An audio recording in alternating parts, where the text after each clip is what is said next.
15 or 20 minutes. But let's see first, okay? And I'm gonna turn this into a little bit of a learning challenge and moment. I'm gonna give Dustin a microphone, okay? I'm gonna bring Dustin into the class, okay? Do you mind, okay? Because one of the things that I have been doing, it's on now, as you know, is turning all of the technical challenges in this room into sort of live experiential learning opportunities for you on how to manage and lead massive complexity.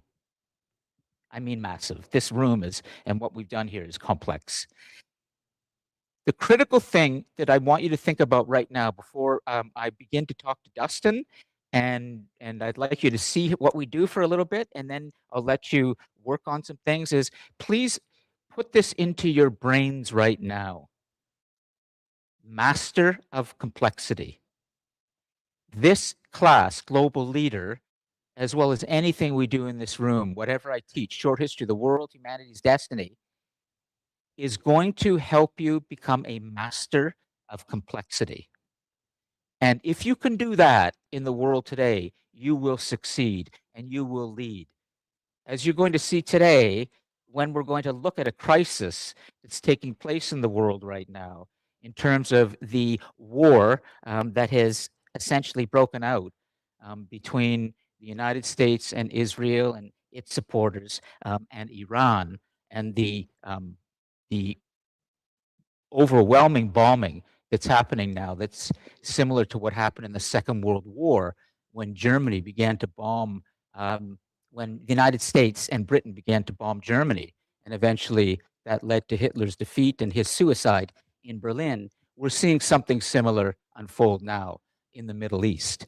Now, what we're going to look at today in terms of complexity is the result of this, which is the world now is entering an energy crisis with oil. And you need to understand what that means. And we're going to try and solve that problem. But first, I just need to solve another problem, another complex problem with Dustin. So stay with us right now and watch what Dustin and me do in terms of talking through a technical problem, and watch a little bit how we do it. And then I'm going to let you go in terms of thinking about the bigger crisis to think about. And then we're going to come back in about, we'll see how many minutes once we have all of this resolved. Okay. So Delane, is that clear? You good? You understand? And then we'll get the notes going. Okay. So Dustin, can you explain what's the problem we're facing today? What are we trying to resolve? Yeah, it's on. So just karaoke, like. First of all, I'm more of a radio guy. Oh, okay. Audio is very important. Go ahead. Yeah. I actually didn't want to touch because we do have you up and running. Yeah, we have. Yep. I would love to come back at 12. Oh. When your class is done. Yeah. And do some further testing. Okay. When we run into complex things, we usually like to take note of what's here first. Yeah. And then we come in and we test one thing at a time. So notice everybody that I'm fully listening. Come on in, Waleed. Like, I don't have my phone in my hand. I'm not distracted. I have to understand what Dustin is saying because it gets more and more complex. And critically, as a leader in education in this room and global leadership in general, I have built over the years good relationships with the technical team here at the college. If I didn't have Dustin on side, who cares about what goes on here, or Elgin, or Chris Coughlin, or Stuart Reed, or Chris Klimek. I mean, it's a long list. If you don't understand how to build a technical team, you can't get anywhere. Okay, so thank you, Dustin. I always appreciate you saying so. Noon, essentially, I can carry on with the class until not interrupt. you come by at noon, and we can when I have time between the two classes. Appreciate what you do. Yeah. Okay. Give yourself a great class. Okay. There we go. See you at noon. So this is all good news. I thought you might want to check something now, but if we can wait until later, that's even better. Okay. All right, thanks. Okay, everybody, let me just come back here and make sure I can see what's happening because I've got two computers going and it's a bit of a stick handle. Uh, so, okay, here is what I would like to do. In the last 1 minute from Dustin, I just got a piece of information that's now changing my plan yet again. That's okay. I'm ready. It's even better news. I thought he and I would have to work on solving something in front of all of you while you all work on something privately, and then we come back. But it means now I can switch a little bit and I can now engage all of you and Delane and Waleed. What you're seeing me do is I'm kind of yo-yoing back and forth between things to figure out how we're going to get this all resolved. But I hope what you don't see is my legs moving quickly through the water like a duck. You just see the top of the pond with me kind of moving along smoothly and enjoying this. But this is leadership. You have to be able to deal with what we call permacrisis. There's another word I'm going to give you today around complexity. There's constant crisis in the world today. There's even a word for it called permacrisis, and we'll get it up on the board shortly. So before we finally get going, I want to make sure that the audio is working so that you can engage on your microphone. So Kendra, could you just jump on your microphone and speak for 15 seconds? Let's just see if we can hear you. Please go ahead. Are you guys able to hear me? I wasn't able to come in person today Yeah. because I had an interview, so. No problem. Great. Okay. So, Kendra, are you able to stay connected to your microphone as well today and then video? So there you go. If you do that and you're available, you've got your 5 right there. Okay. Yeah, I'm good. Excellent. Anybody else who wants automatically a 5 out of 5 for today's participation, you know what you have to do, right? Everybody clear? Let's see. Who else wants their 5 out of 5 right now? Let's see what happens if you know the drill. Okay, we'll do that in review. I'll remind you in the review. Good.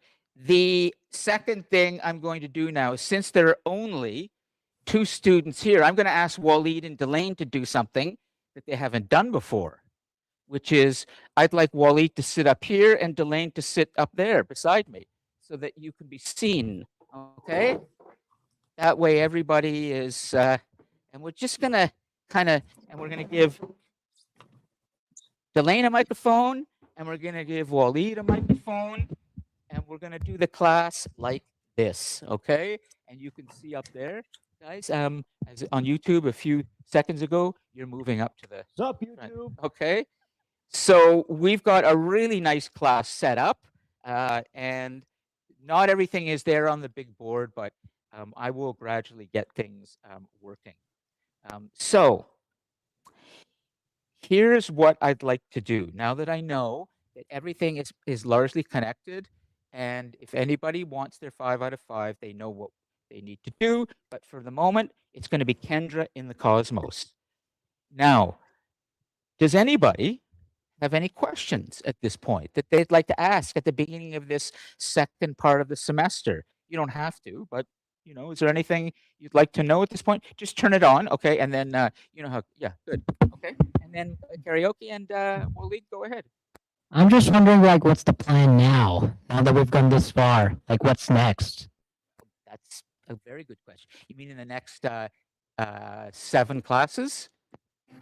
I'm going to be talking about that today, okay, as well, including reading out loud 1 or 2 assignments, first assignments that I've chosen that I think are very good, and guess whose assignment is very good, Waleed?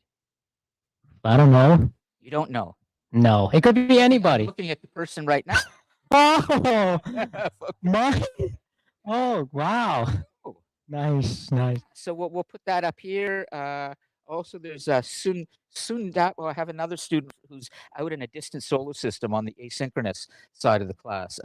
Sudeep, I think, Tamang, who, but there were a lot of good first assignments, but it's essentially the students who engage with the course content the most intensively and really make references to the things that we've done in class and write well, not always perfectly, but it's the ideas and the content. So you were really engaging with the content, Wally. Yeah.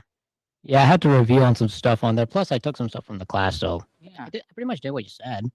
Well, it showed, Yeah. you know, and it It worked. Yeah, it worked. So I want to touch base with Waleed as well with that assignment. And Delane, is there anything that you would like to know as we sort of enter the second half of the semester? No. No? Okay, great. Well, I'm going to make sure that Delane is up here, and we can always do the notes a little bit later with her or myself. I'm just juggling here a tech issue. I got to make sure I see this so we don't have a crash. Good. Okay. All right. I see another student who is showing his face right now, Darrell, and might even share his audio. Do you want to unmute, Darrell, your audio and get your 5 out of 5? Let's see. Go ahead and say hello. Hello, can you hear me? Hello? Can you do that? Yeah, there we go. Go ahead, Darrell. Can you hear me? Yep. Very good. Uh, So you stay all right. stay connected, Darrell, with Kendra, and now we have 2 students who are 5 out of 5. And 3, who's the third? Oh, Kensia. Hi, Kensia. Can you jump on your Good microphone morning. and say hello? Yeah. Good morning. Okay. Excellent. So Kensia. So there are 3 from the Cosmos right now who have their 5s. But any other students in the Cosmos can have their 5s if they unmute video and audio. Okay, so I have to go shut the doors. Okay, let's see. And then I'm going to come back. And if there's anything anybody wants to say, go ahead.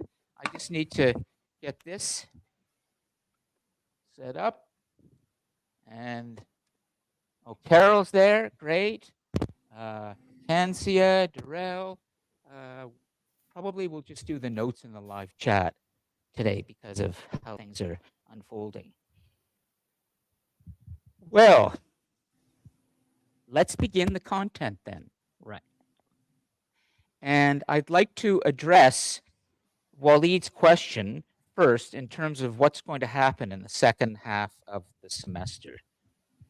The critical thing to answer your question, Waleed, is this is all aiming towards your final assignment. Okay, and there's going to be 2 assignments actually in this half of the semester, not 1.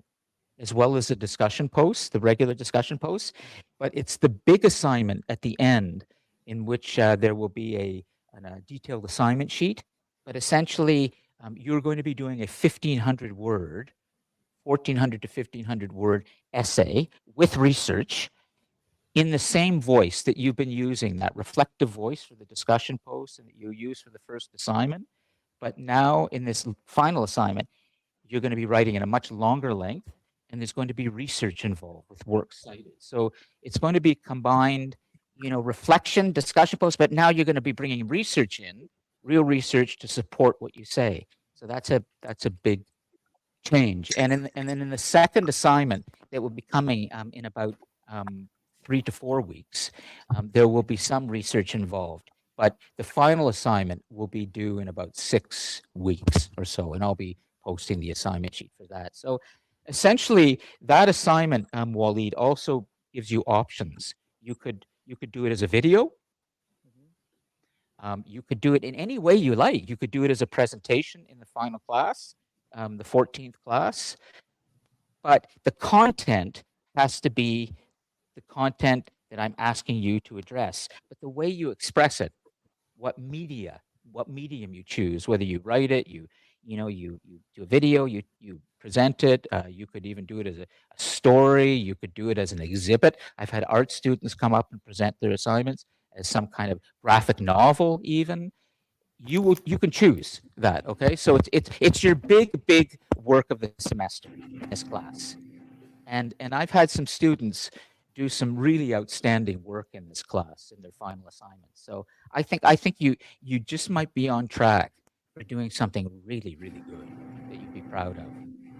So that's the final assignment, the second assignment. But in terms of what is going to happen in these classes, oops, just a second, I'm going to get rid of the audio alert. Well, this is interesting. What is that? I've just received. That's the Alertus mass notification system. It's basically over towards the college. Okay. Yeah. And it's actually different compared to the Alert Ready system, which is used all over the country, which they're actually doing a test for that in a few months. Oh, okay. Sometime I'll in just go May. acknowledge. So this is just another example of whiplash. Do all of you know the word whiplash? It's like your head's going this way and that way, right? Well, that's permacrisis. That's the idea that the thing's going on all the time, and you just got to be able to deal with it. And this is complicated. So right now, I had no idea, and Waleed helped me calmly to understand. Don't worry about it. Just press acknowledge, and that's it. So we can move on. So essentially, in terms of the content, we are going to have more guests coming, including a very big class on the 25th, in which we will have 4 guests coming in with others from the college. It will be an event at the college in which I'm working with other departments and other programs. So we're going to have a lot of people coming in to talk about global leadership. So you can expect that. So there will be guests. There will be the big assignment. And there will be the same as we've generally done is when we don't have those things, I guess I have a class like today where we just follow content together, no guests. Okay. So is that any more questions? Are you good? Yeah, I'm good for now. Okay. Does anybody have any other questions about what's coming in the second half? Because that was on my list today to address. Please just jump on your microphone, okay, and go ahead and identify yourself, and then we will talk. Any questions in the cosmos? I don't have any questions. I'm just pretty excited to kind of see what the next of the semester is bringing us. Sorry, I got a notification about my microphone. Okay, no, everything's good. Kendra, is there anything in particular that you felt we didn't do in the first half of the semester that you'd like me to think about incorporating into the classes in the next 7 classes? I think we got a good basis on what global leaders should look like, especially for our classroom. And I think we did a pretty good job. We talked Okay. about current issues, things that are happening in the world, and it was kind of like being a part of a newsroom without it being an official newsroom. Exactly. Well, that's good because today it's really going to feel like that. And actually, that makes sense because I do come from a world of journalism and long career in that. And so I really do like to bring current events in and go then deeper with that. So, okay. First thing I need to do in terms of content, critical content, is I need to make sure everybody is on board officially. So could you all in the cosmos right now go ahead and write your names, and I'm going to add Waleed's name and Delaine's name. So everything's going to go into the live chat today, okay? So it would be, what's your last name? It's Salim, S-A-L. Waleed Salim. Okay, so Waleed Salim, I'll just do it for you, okay? Because I'm EEM, yeah, and then it's Delane Simo, is it? SIMO. Yeah, okay. There we go. Good. Okay, so I'm going to have the entire on board in the live chat there, and that will be very good. In terms of the scribe, the writer today, I would like to pick somebody in the cosmos to do this because Delane and Waleed are going to be tied up with me here, okay, and won't have a chance to do that. So I'm going to identify somebody right now who has not yet responded and unmuted. Darrell, Kendra, Kensia all have their 5 right now because they're unmuted. But there's one more student that I'd like to task for the note-taking in the live chat, and that would be one of the students who has not unmuted right now. Okay, is it Shakuru? Shakuru, go ahead. I see your hand up. Want to jump on your microphone? Let's see.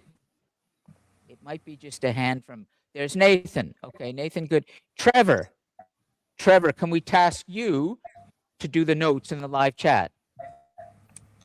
I'm on my phone right now because I have a doctor's Okay. appointment at 11, so probably not. Yeah, fair enough. Morgan, can we task you for the live notes? Melanie? Himanshi? I can do the See, live if- notes for you if you want. Who could do them? Nathan. Nathan? Excellent. Nathan, go ahead. So we have Nathan on the notes, so he's got his 5. So we're good. And I've dealt with what's ahead already. Do I I've just sort of post moved it in things the around. chat? And Yeah, that's just it? put it in the chat. Exactly. As long as we have a record. Okay, so I'll just use a notepad app, put the You notes, can and just then write it. You can write it as live chat comments as we go along. You can just put the Okay. notes in instead of just making a comment. Just write the notes that we asked you to write, as well as other things that you think are important. Just put them into the live chat immediately. Oh. Okay, okay, no problem. and do your best to spell things correctly. But we understand if you're doing it live quickly, there might be some spelling errors, but that's okay. Okay. Okay, so let's jump into the content. Waleed, have you been following the bombing that's happening right now? Oh yeah, yeah. I've heard about it every day. I've even heard people cheering about it.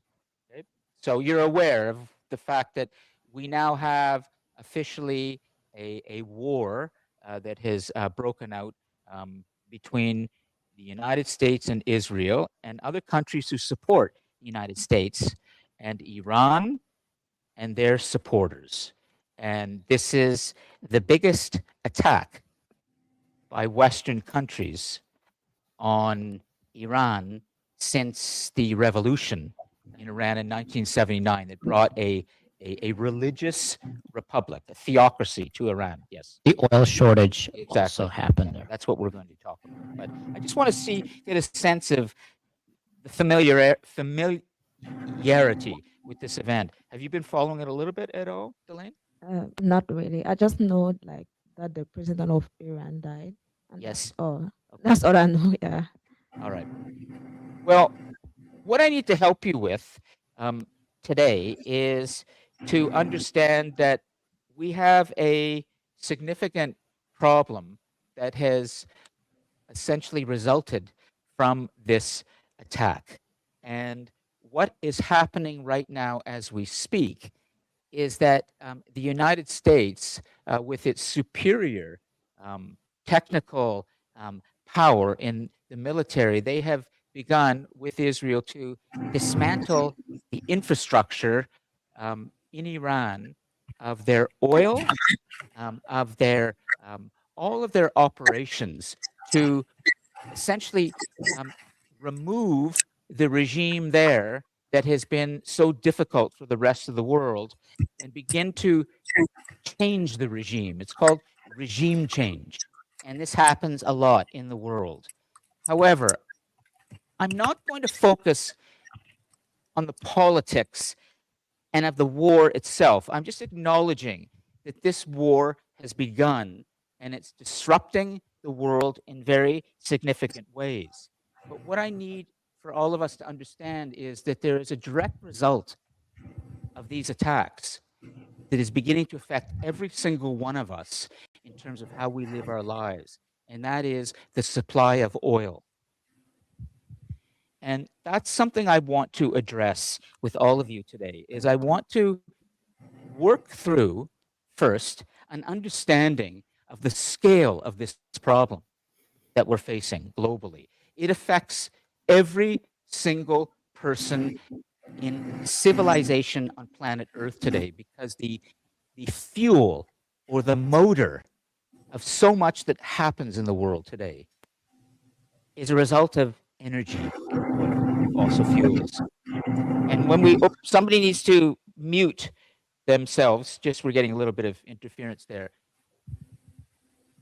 If we continue to face the scale of this disruption, and I'm going to show you on the map in a moment how this affects all of us, what are we going to do?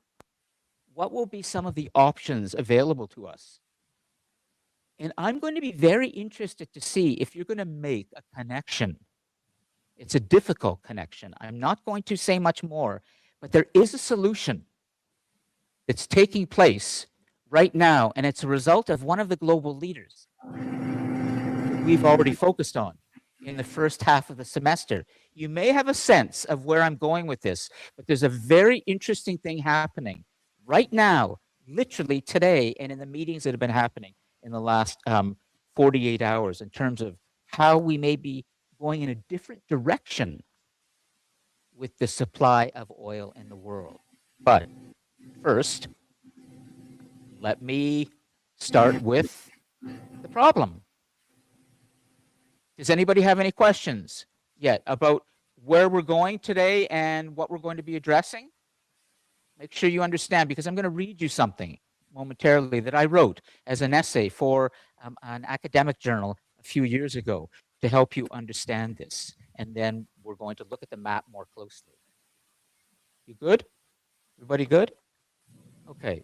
Well, I can't put it up on the big board right now, but I have it right here.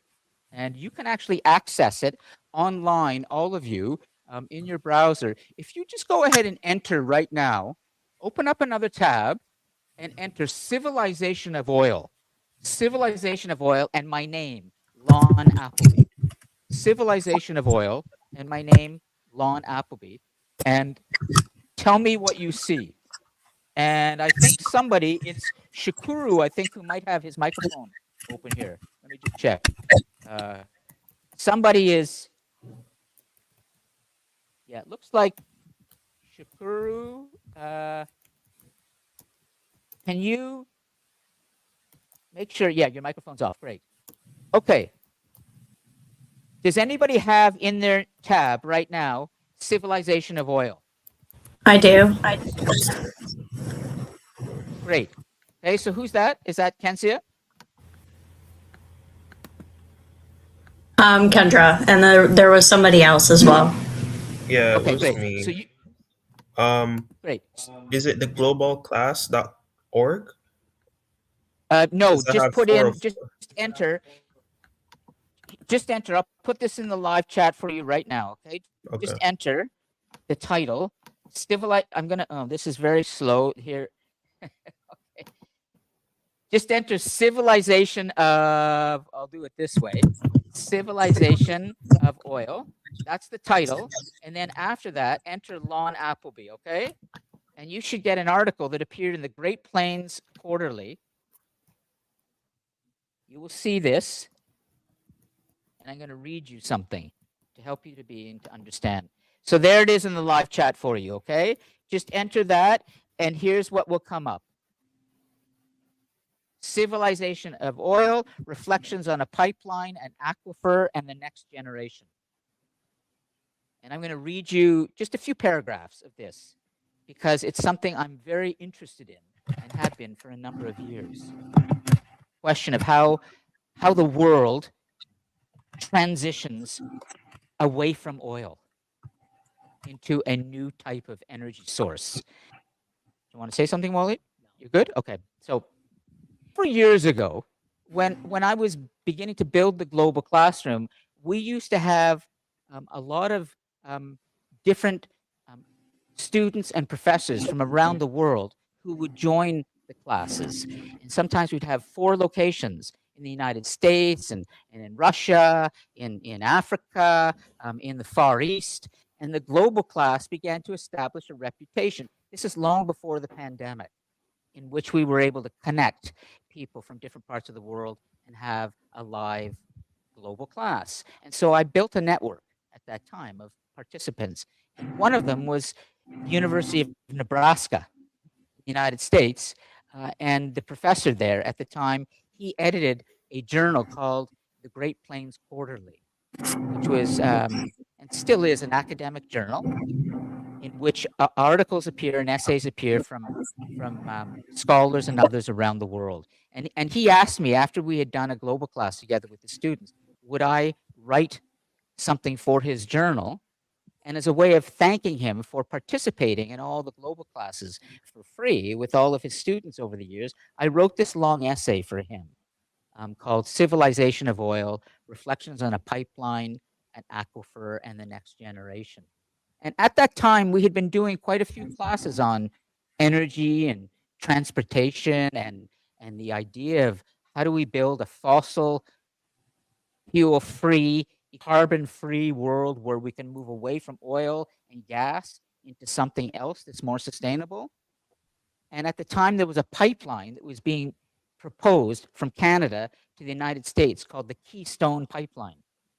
And he asked me to write about this and in terms of how this might impact the future. And so I wrote this long essay for him on the pipeline, on the classes we'd held, on the aquifer in Nebraska. An aquifer it's underground. It's a waterbed underground from which people source their water. And there was a real concern in Nebraska at the time that if this pipeline were built from Canada down through Nebraska, it would affect the aquifer around Nebraska, the water supply. So there was resistance to the pipeline there because what if the pipeline had a rupture and the water underground, the water supply for people in Nebraska and elsewhere would be significant. So anyways, there was a lot to talk about. And then we had held these classes as well. And he wanted me to kind of just explore this idea of, do young people really understand the scale of this problem? They seem to in the classes we held, but he wanted me to explore this more deeply in a scholarly way. So I'm going to read you just a little bit of this. You have it in front of you, and then we're going to start and explore together on the map in much more detail what part of the world it is that is the biggest supplier of oil to the whole world, because that is what is so threatened right now. And just to give you a little tease, it's right by Iran. Iran controls the transportation of oil around here. It's called the Strait of Hormuz. You might have heard about this already. We'll be going to that in a moment. But if you want to think about this already, we will be shortly addressing where all of this oil is coming from for the most part, and why this area is now threatened. And so where are we going to get our oil?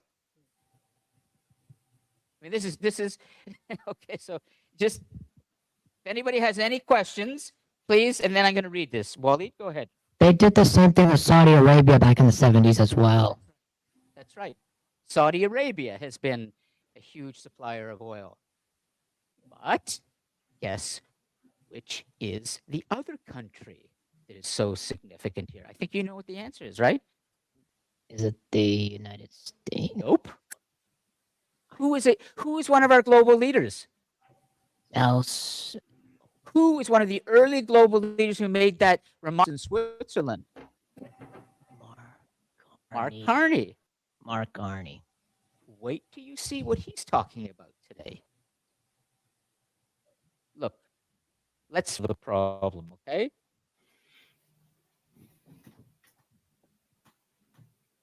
This was written in 2014, so we're talking 12 years. A sense of how deep this problem goes, how important oil has been. Here is me writing about this 12 years ago for the Great Plains Quarterly in the United States. Civilization of Oil, Reflections on a Pipeline, an Aquifer, and the Next Generation by Lon Appleby. The decision to approve or reject the proposed Keystone oil and gas, I'll just bring it so you have the map there. You can refer to it. Will surely be remembered as one of the more difficult decisions of U.S. President Barack Obama's second term. It is a measure of the stakes involved that he may continue to put the decision off, leaving to his successor the quandary of how, in the 21st century, a modern nation should meet its immediate needs, particularly for energy, when there are significant long-term costs in how those needs are met. And here's the really important part that I want you to hear. Everybody, please understand this. In the age of fossil fuels, there is no more powerful fossil fuel than oil. It is simply the principal energy source sustaining our civilization. Barely an object around us or a corner of the planet is not in some way linked to oil.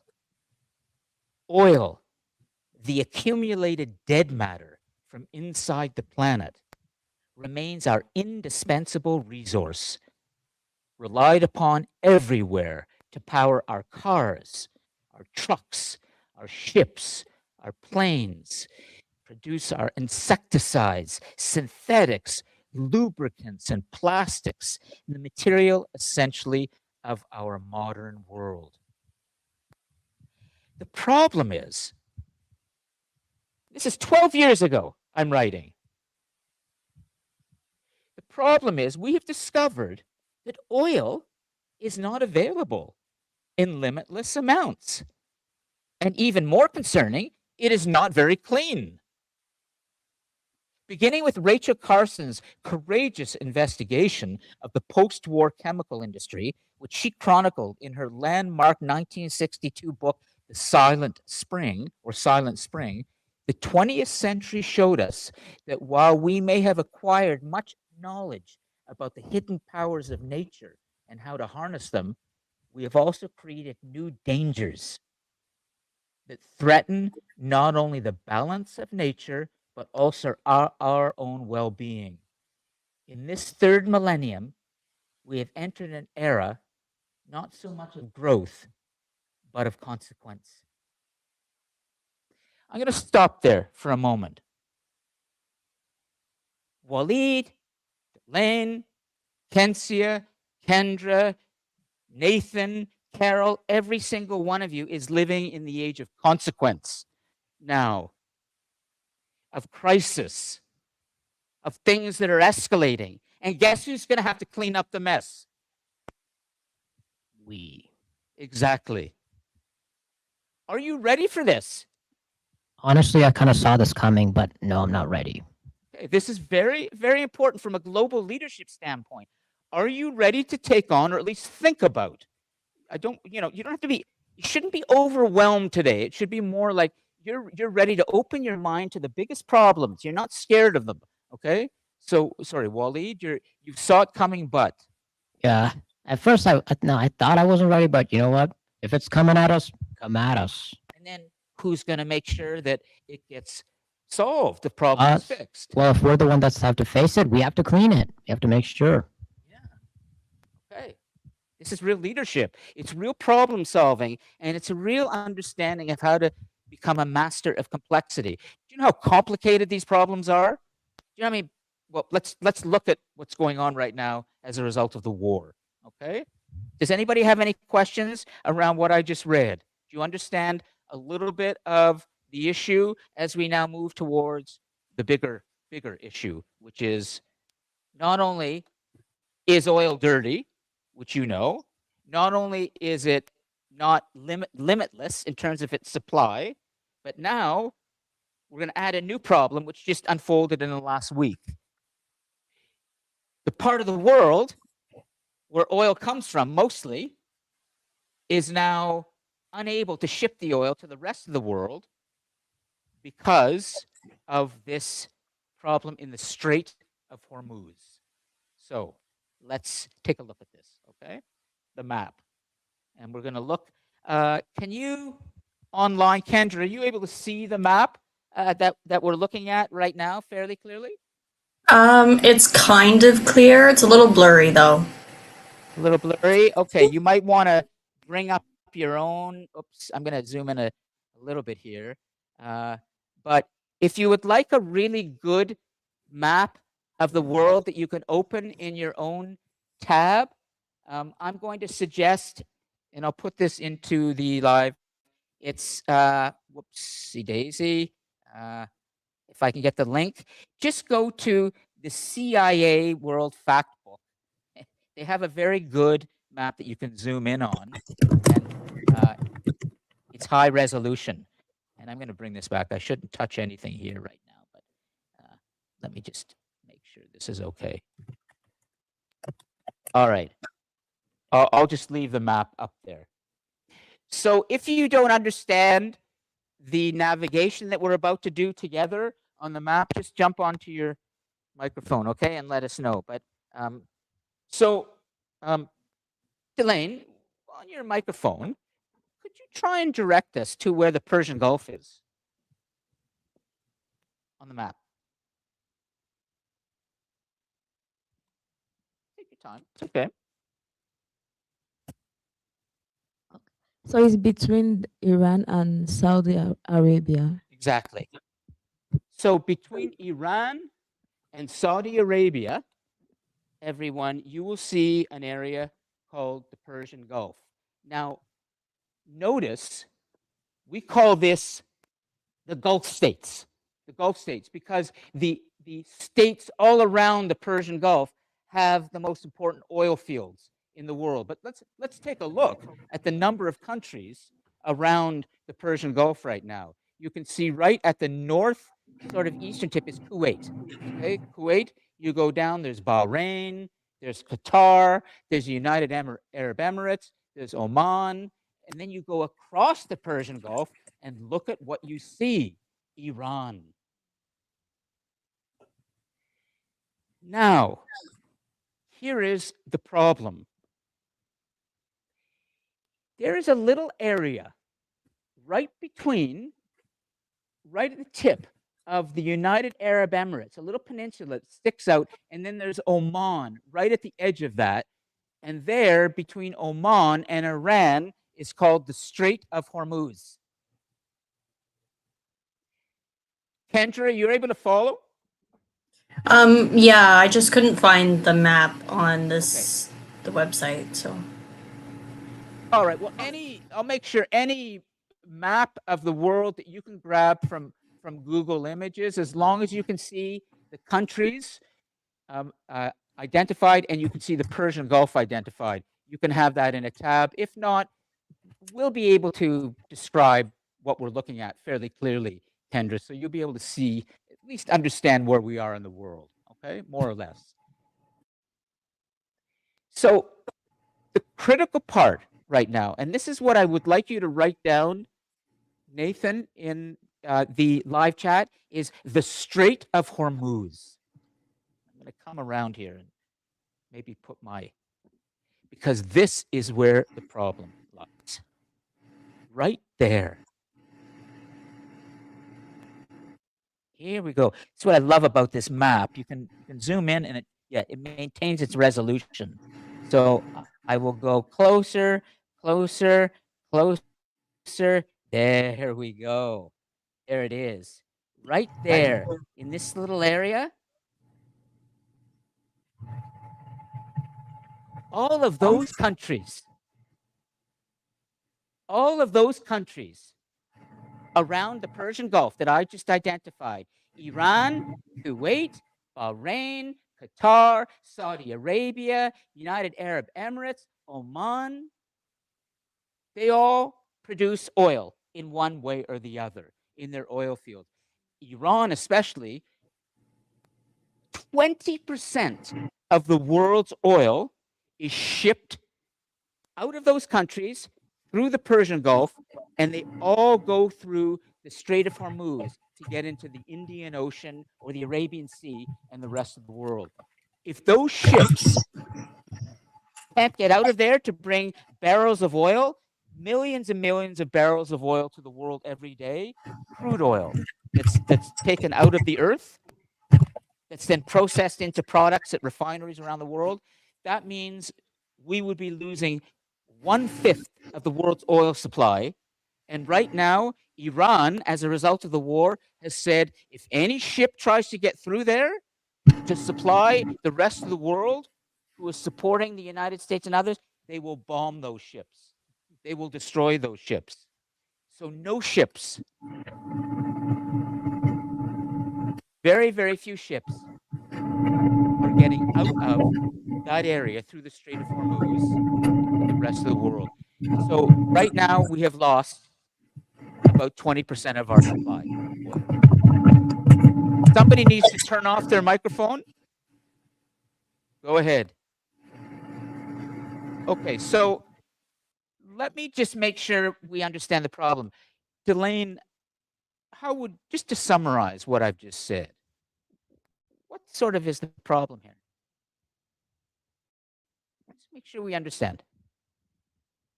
So the problem is that 20% of the oil we need that is supposed to go to, like, what's the name? If you look, Say if you it- keep the going, name of the- watch the map as we go down. Notice how the oil would come out of the Strait of Hormuz right here and to the Arabian Sea and will go to all other parts of the world. Okay, so the oil can't go any direction, Delane, but that direction, because up here, as you go north, it's land. So this little area right there, the Strait of Hormuz, is the only way the oil can get out.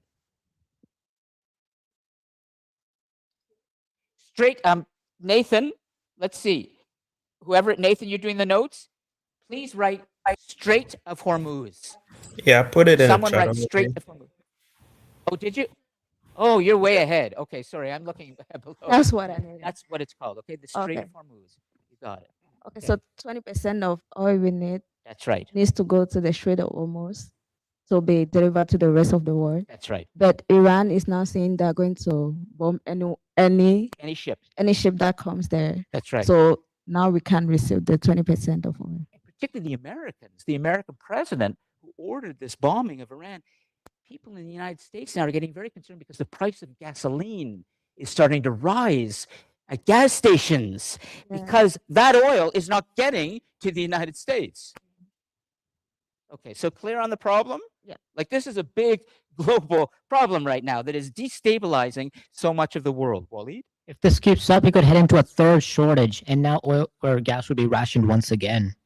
Basically repeating history, like I've mentioned previous times. Yes. Oh, I hear somebody. Is that a hand that wants to go up here? Yeah, that's me. I just have one question. Sure. Trevor. Good, Trevor. Go ahead. I thought the US have like the Venezuela's oil reserves. Good. Very good question now. Yes. And you've made an excellent observation, but you can't just start extracting oil from a country in which you have just begun to occupy, if you will. You have to set up an infrastructure. There might be one in Venezuela, but that infrastructure needs to be redirected and increased. And the capacity, Trevor, for Venezuela to supply the needs of the United States and us in Canada is much bigger than Venezuela can supply right now. So there's a capacity problem. Okay, As thank long you. as as long as everybody understands the scale of the problem right now, I want to start working on solutions because that's the biggest part of today's class. And in terms of the way the class is set up today, instead of letting all of you work on this alone and then we come back, since we just have a small unit here, we're going to do this all live together, okay? So, here we go. I want you all to put on your global leader hat for the next 20 minutes. And I want you to think, as best you can, well, what should we do? What should the world do? This is the complexity now. We're in Oshawa. we have our own local problem around gas costs potentially going up, but every single part of the world, in some way or another, is going to be dealing with this problem of where do we get our crude oil that we can refine into all the things that we use? Even toothpaste needs some crude oil to make it properly, or or plastics. All of our plastics come originally from that oil. So what, as a global leader, are the questions we should start asking about solutions? And let's see where we go, okay? Waleed, and we're gonna make sure that we get this into the live chat. And then Kendra will come in a moment, okay? Let's start with Waleed. Go ahead. Why don't we just eliminate the problem first? Like get like the cause of all this. Like why shouldn't Trump why can't Trump be prison for it? Well, Because technically, because he is, okay, first, let's put this, we're gonna brainstorm some questions, okay? Please write this in the live chat, Nathan. Why cannot Donald Trump be put in prison? Okay, fair enough. I'm not sure that's going to help us solve the immediate problem because we have a bigger problem than Donald Trump. But let's just say, okay, so Nathan, are you good with that? Why can we not put Donald Trump in prison? because That's the question. We're just going to put some questions in there, and then we're going to decide which question really is the direction we want to go, okay?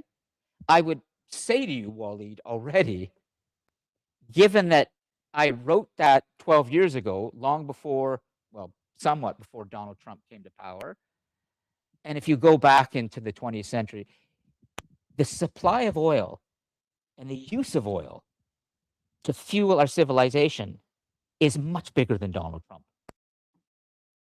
However, yeah, I know what you're getting at.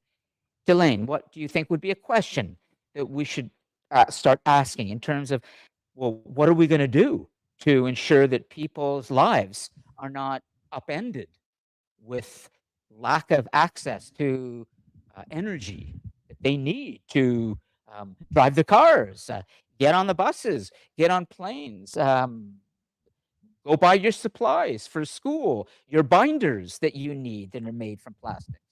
What should we do? Yeah, so I'm thinking like, why won't we like help Iran like solve their problem? I don't know, like I don't know what's really the situation with Iran. I just know like the president is dead. Yes, yes, So I yes. don't know like why not find someone who can take like a good president who can take the position, right? Okay. How do we help Iran? Go on, go on. Iran like find a president Sure. that is good for them. Okay. How So- can Iran find a president that's good for them?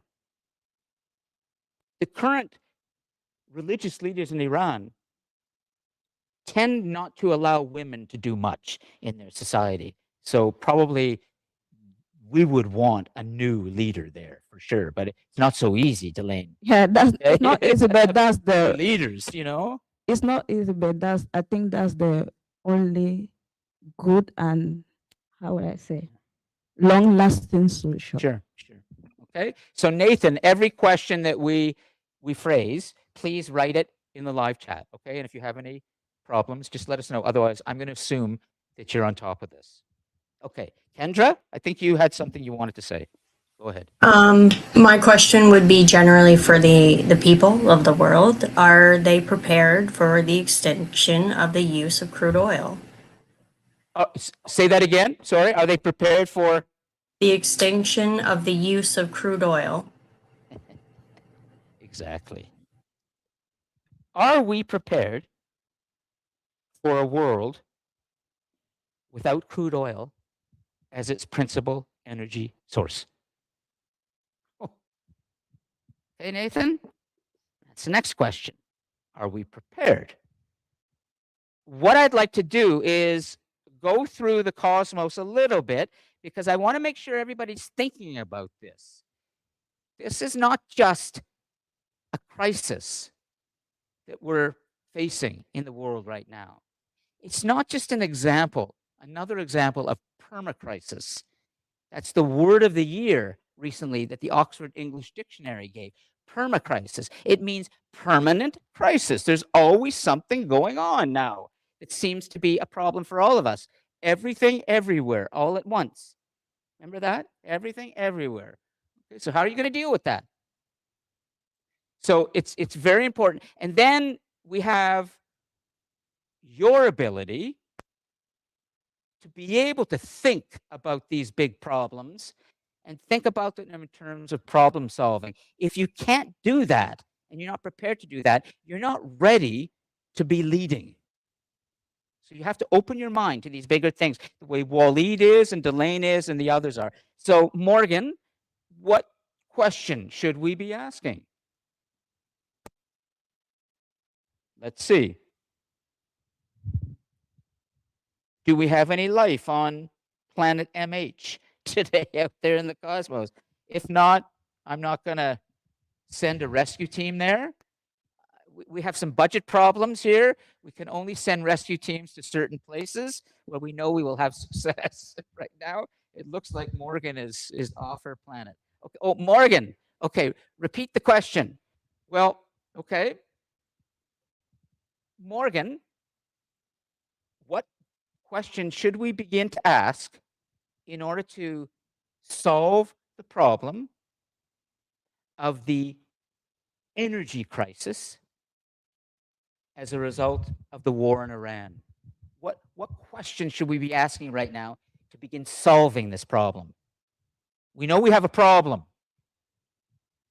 20% of the world's crude oil is not getting out through the Strait of Hormuz right now. And that means the rest of the world is wondering, where are we going to get our oil? So how do we solve this? Well, we need to ask some questions. What question would you like to ask? Can you do that on your microphone?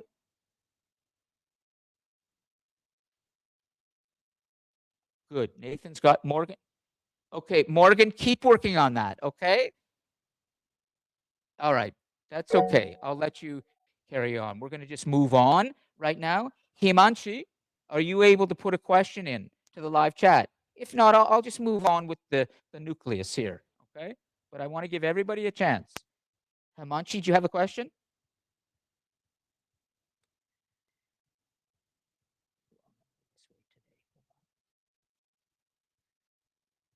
Not a problem, Kenzie. Take care of yourselves. Take care of yourself, okay? There we go. Are there other alternatives that we can consider? Okay.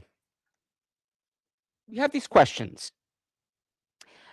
I would like to do a little bit of technical stick handling on the fly. I want to connect the smartboard to here so Delane can make some notes. So just give me 3 or 4 minutes to connect this. And while I'm doing that, continue to think of which questions in the live chat would be the most important ones to ask. Pick one question from here, okay? And I'll have the note.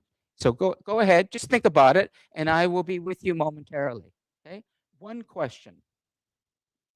And if there are any other questions you want to ask, please put them in the live chat while I do this. Okay. Oh boy, here we go. And we can get Kenzie back on the notes.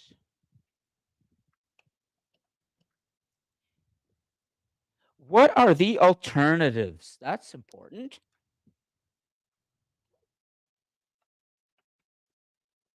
Okay, so let's see if this is going to work. We've got that connected. We have this. I think we can do this. Okay. Go ahead, tech. Ooh, almost. Good. Okay. So I'm going to export this over to screen share. We got wired. Nice. So now I think we can do this. Okay. And everybody will see. And we're going to get some good notes up here. And this should work. Go ahead. Yes, it's working. Lovely. Okay. So Delane, could you please take this? You know what to do.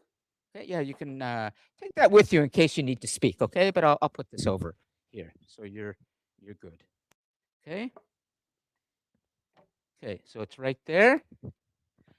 Just start making some notes, Delane, about what's important that we've been discussing, and we're going to engage with you momentarily.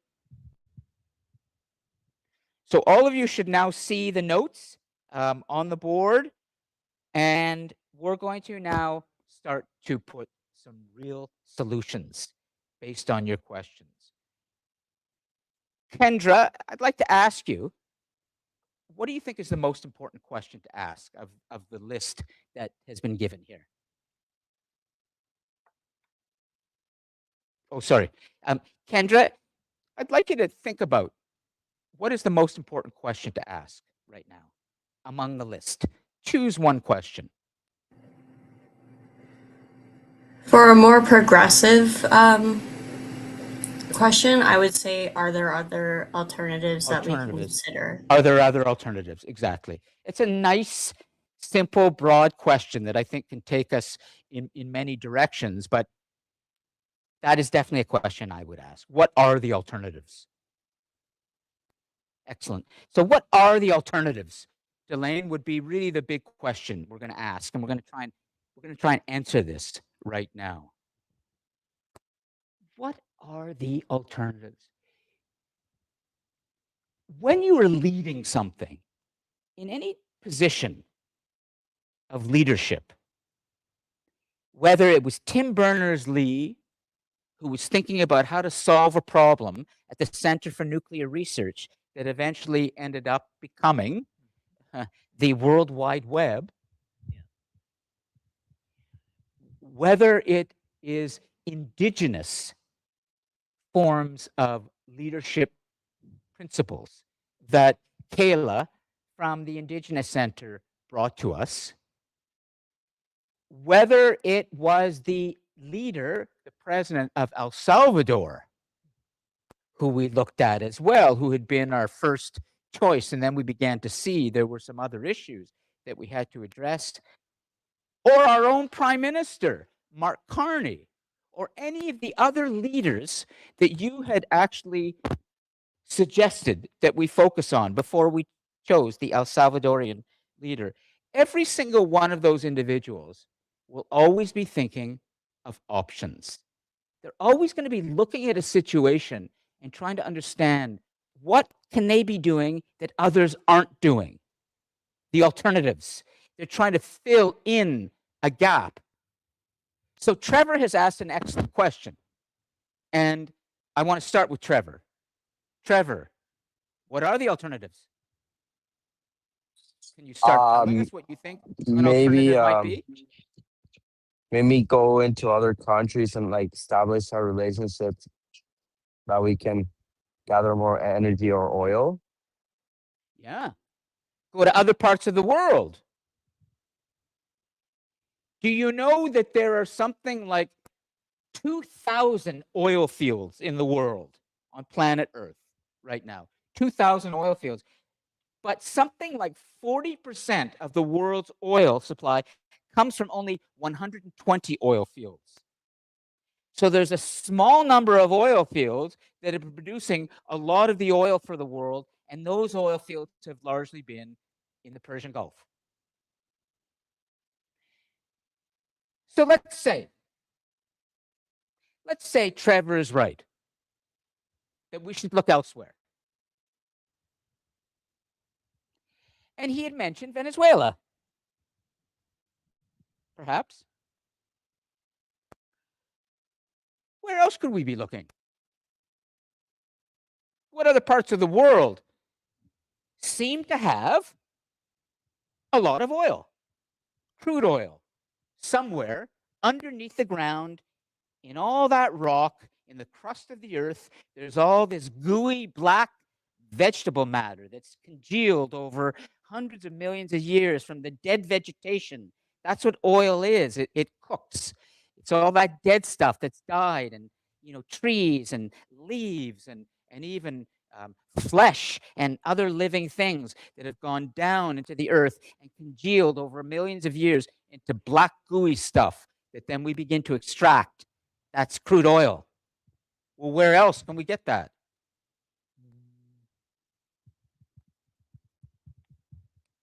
Think. Who among the global leaders in the first half of the semester, and you were on it at the beginning, United. Canada, Canada, yeah, Mark. Canada, Canada, Canada. Now,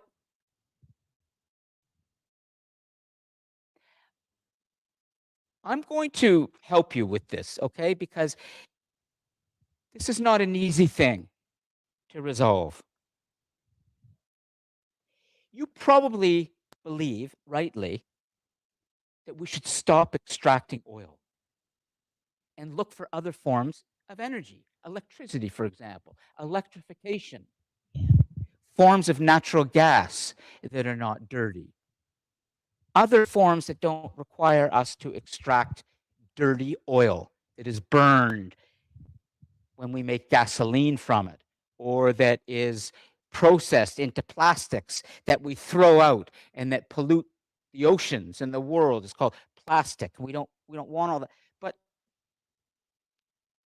our Prime Minister, Mark Carney, has said something very interesting in the last 48 hours.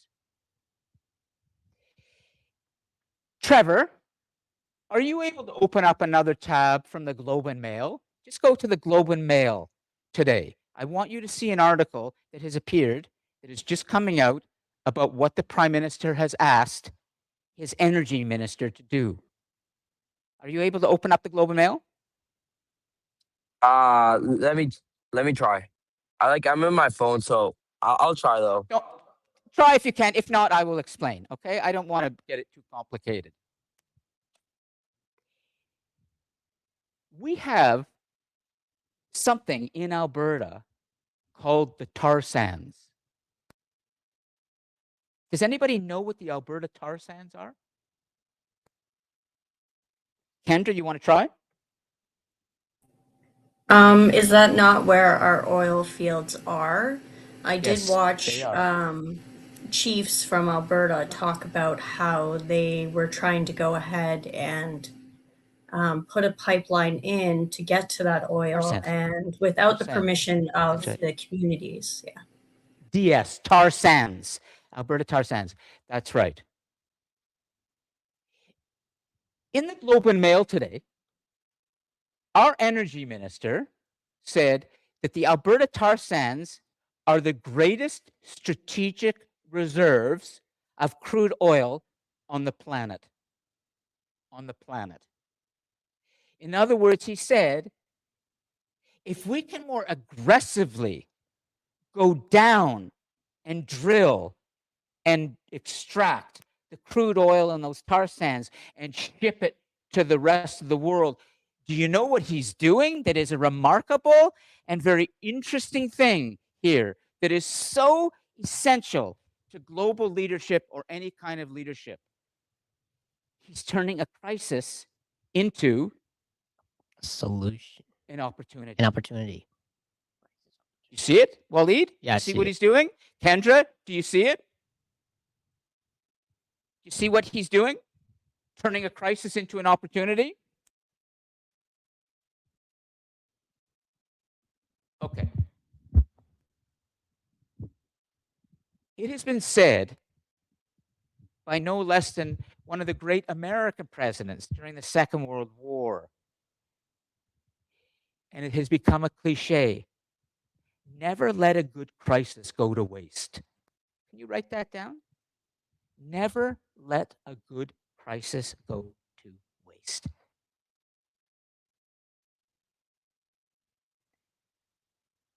Never let a good crisis go to waste. Let's see who's here.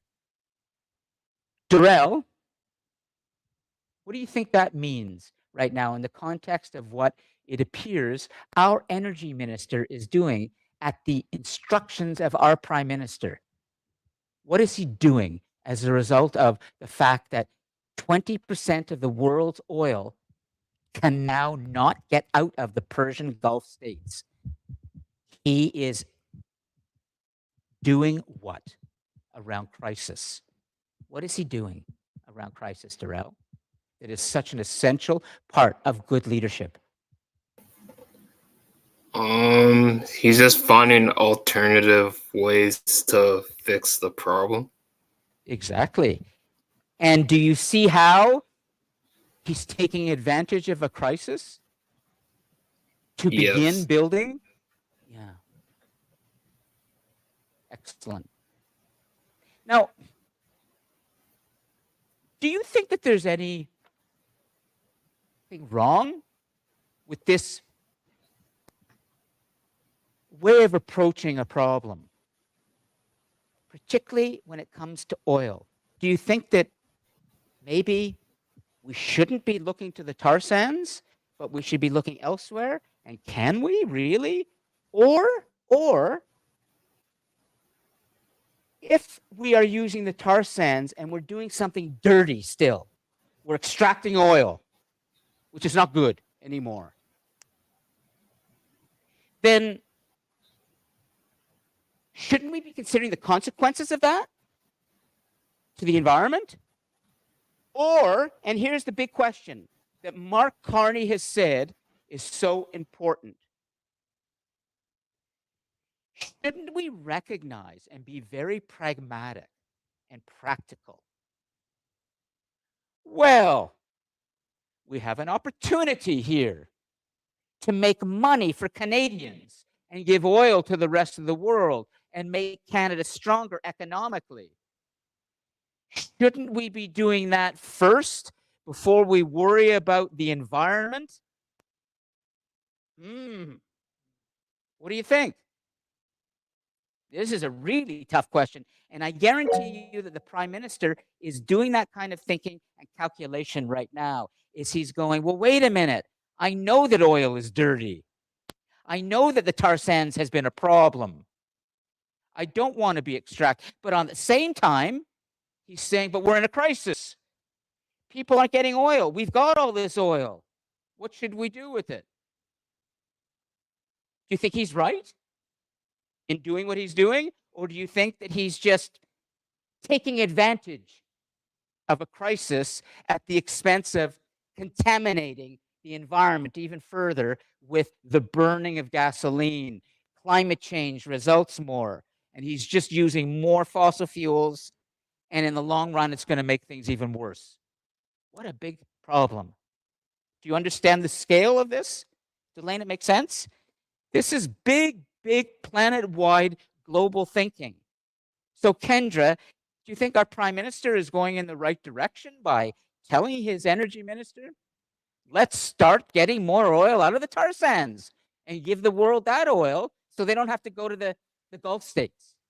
What do you think? I mean, it is a great idea. It's great to take a crisis and gain an opportunity.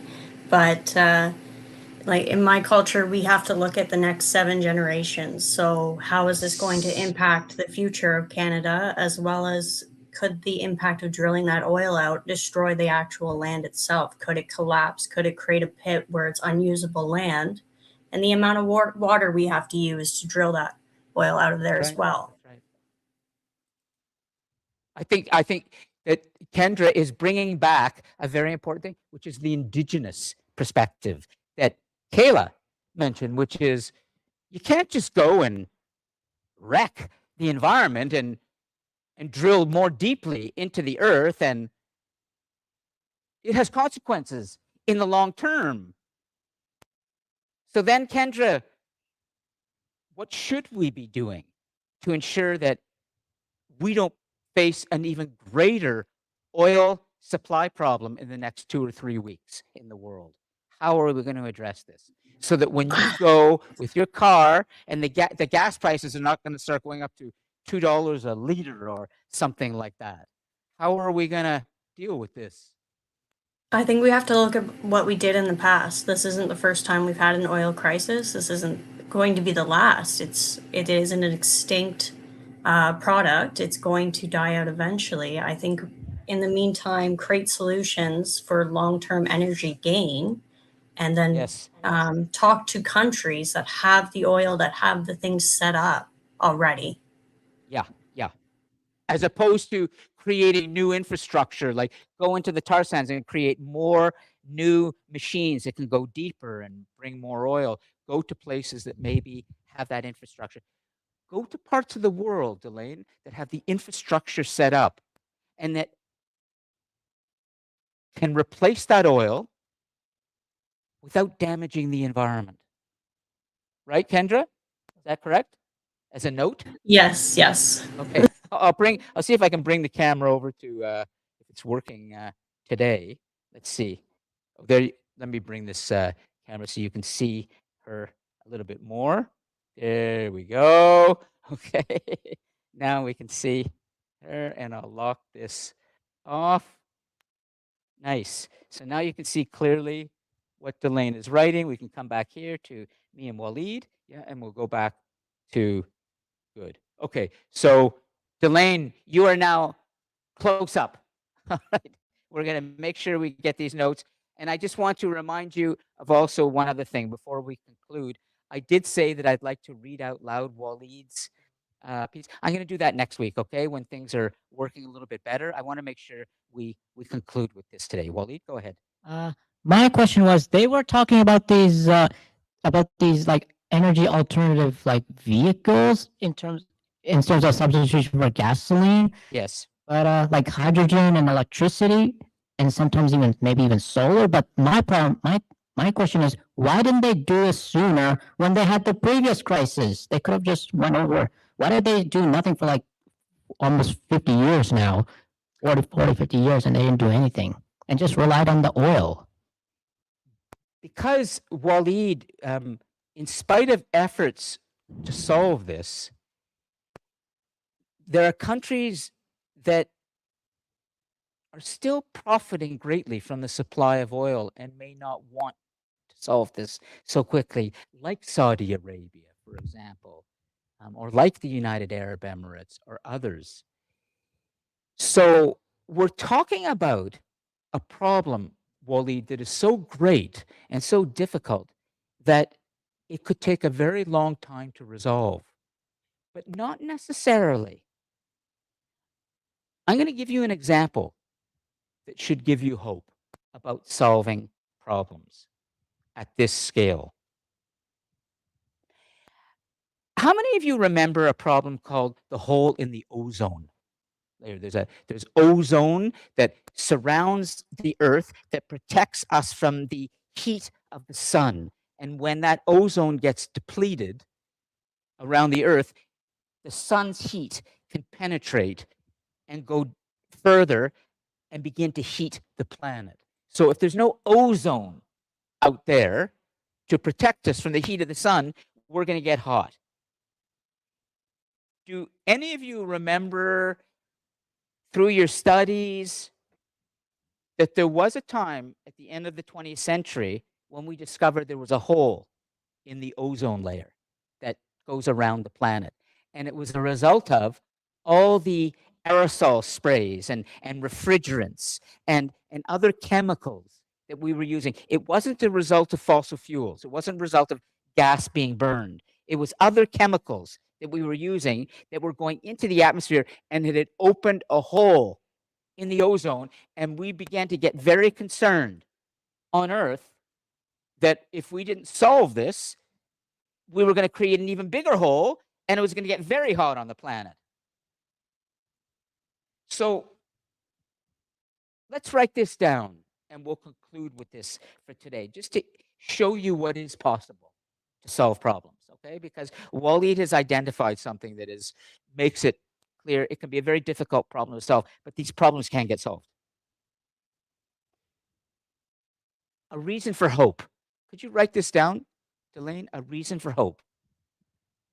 An example from history. I like how Waleed, Kendra, and others have been bringing up historical examples that we've faced this problem before and we've solved it, but not completely, Waleed. We still have this problem again. Well, it was believed with the ozone layer that was being penetrated, the end of the 20th century, hole in the ozone, 30 years ago. Hole in the ozone 30 years ago.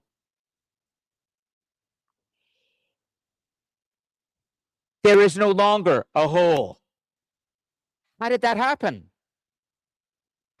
Well, I'm going to tell you how it happened. We discovered a hole, and then we began to solve this.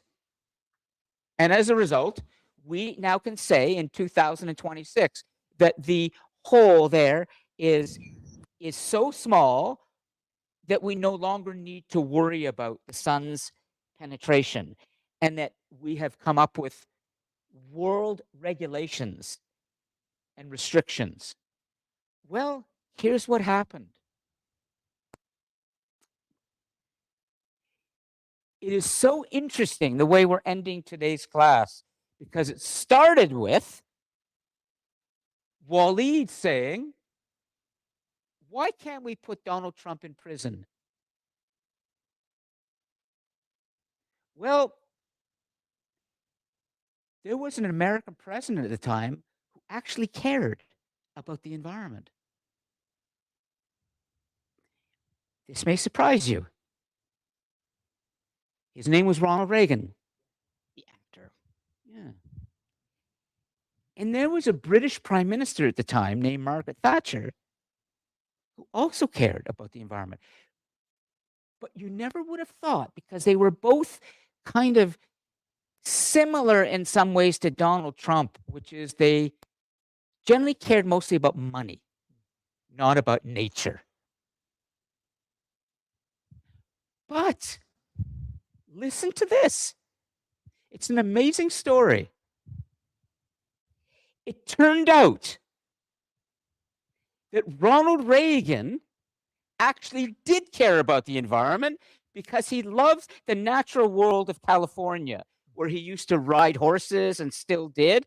And Margaret Thatcher, it turned out, had a PhD in science. I think it was in physics, but she understood the power of science. And she listened to the scientists who were saying, we better do something about the ozone layer. She cared about what scientists were saying. It's a very, very different world now with Donald Trump. He doesn't care about science. He thinks science is largely conspiracy theories. He thinks all he cares about is just American power, money, and everybody is wrong.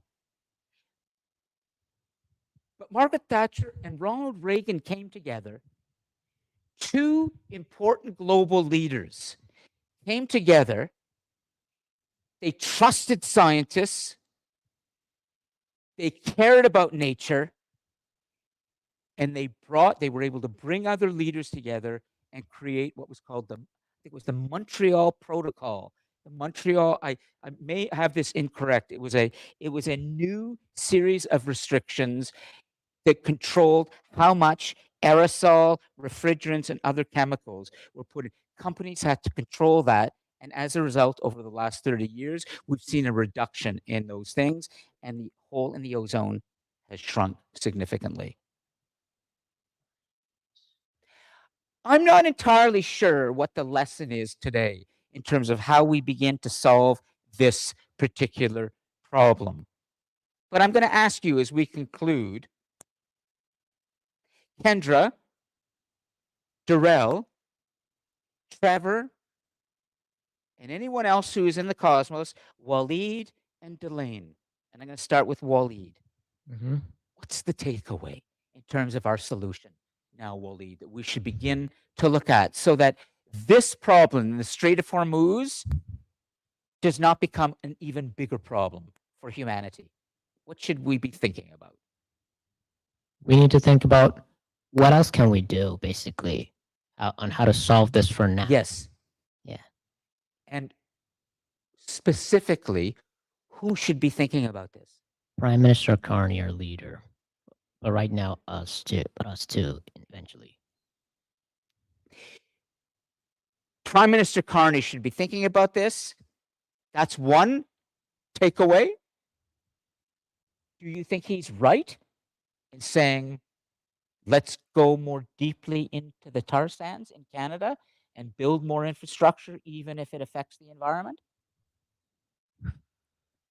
Well, I mean, this wasn't the first time we had to do this, so but this is more like a short-term gain, long-term loss type of solution. But if it helps it for now and then do the alternatives afterwards, then maybe. But Maybe, yes. Okay. Short-term pain for long-term gain. Hmm.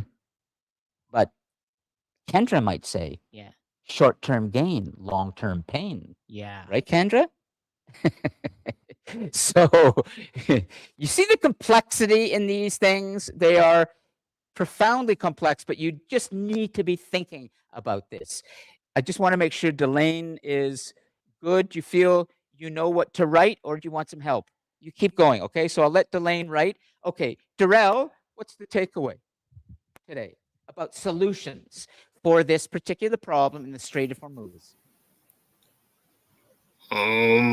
Finding alternative like countries like Africa or other countries that we can extract oil from, and finding alternative methods of energy like electric or solars. Yeah. So we still have to keep foremost in our mind the environmental impact. We really do, don't we, Darrell? Even though we know we have a crisis in immediate oil supply, we can't just stop thinking about the environment when we try to solve this crisis, correct? Yeah. Is that fair? Yeah. Okay. Who else is here? That Trevor. Let's come back to Trevor. What do you think is the takeaway, Trevor? Maybe the takeaway could be that doesn't matter the problem, that people will always try to find solutions. And what direction should we be looking at for solutions? More oil from Canada, more oil from another part of the world. What do you think? It's complicated, but in my opinion, maybe I think Canada should produce more oil. And like, but the problem is like that obviously affects the environment that we live in. So, it's complicated, I think. Yeah. Good. Okay. All I want you to think about is the scale of this complexity and the fact that this is your world and these are your problems. I do have a can't- takeaway as well.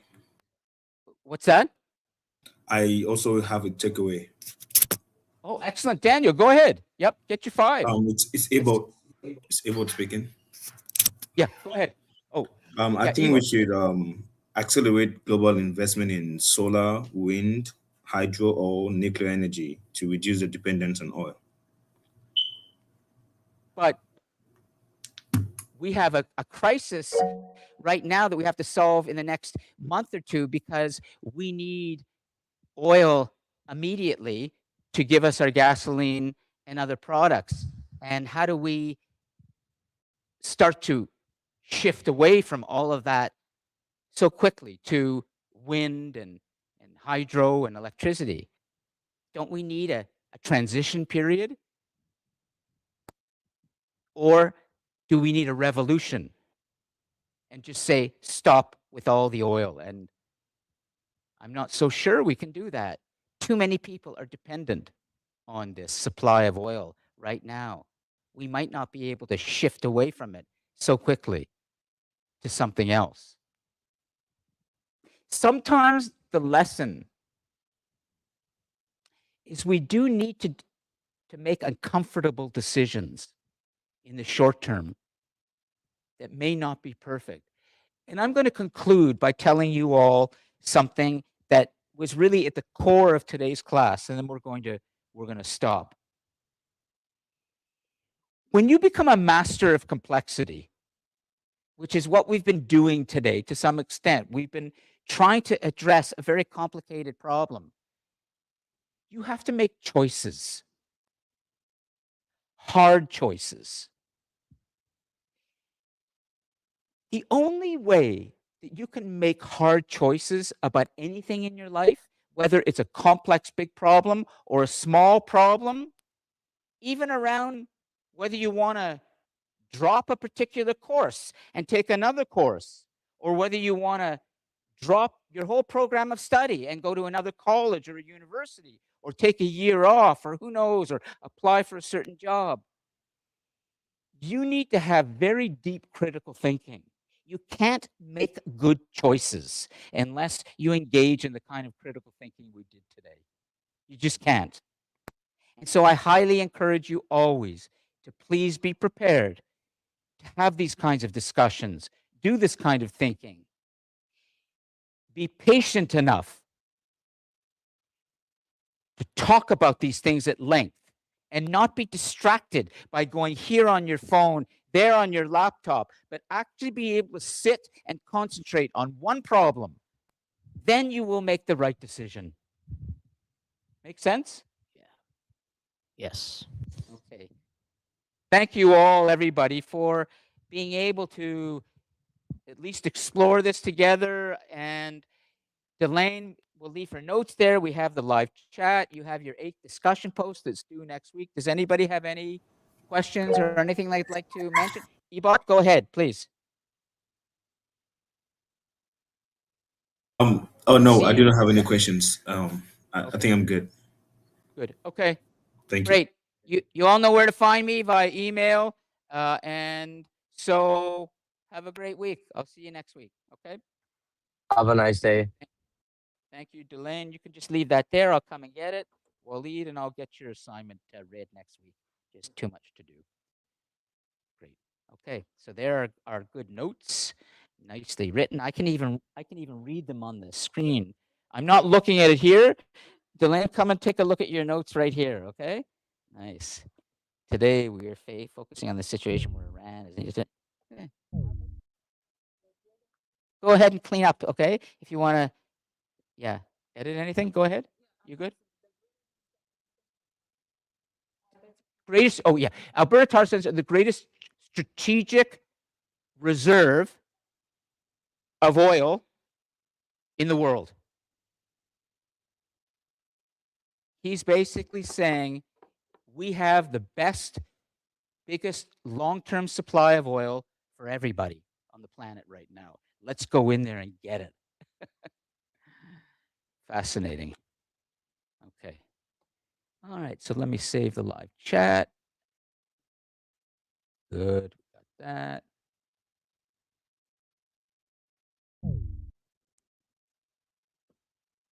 end the live stream. Ooh, I'll do it here. So I'll do it here. Yeah. Oh no, I have to do it from here. Okay. So I can save that. I don't know about that. Oh, there it is.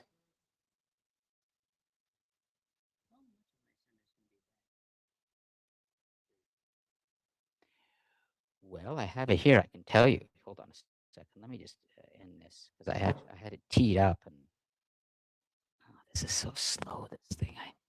That's what Dustin has to fix. But I had it over here. Okay. Just here it was. Here was Waleed's. Yeah. That's yours, right? Okay. So I was gonna probably about the first 2 paragraphs, but I might have read it all. I wasn't sure. It really depended, you know.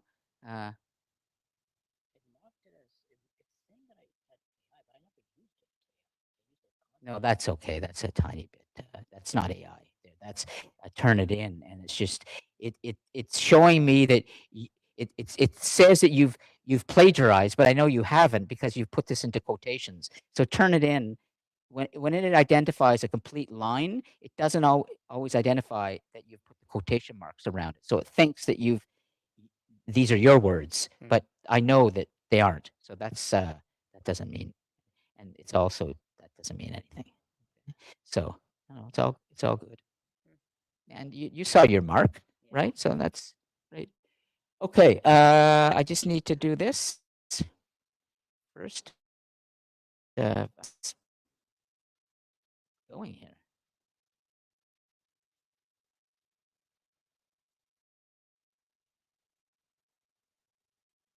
Just won't. Jeez, it won't stay up. Okay, I'm going to cut my audio then.